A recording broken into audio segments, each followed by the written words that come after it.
me. And the fact that I've written 7 books is rather miraculous because I didn't even know how to read, let alone write. But I always have a coach that walks alongside me so I can do my good work.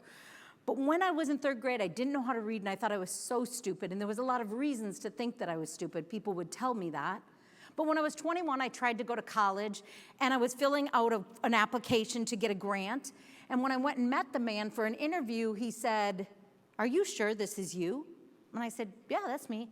He said, "It's so interesting because you're so articulate, and yet I thought this person was illiterate." The problem with labels that people put on us and that we put on ourselves is they can leave us stuck. But today, I have 7 books, and I just would love to call that man and say, "Hey, can I see one of your books?" You know what I mean? We gotta figure out how to stay hopeful, even if we're betting against ourselves, life is betting against us, or other people are betting against us.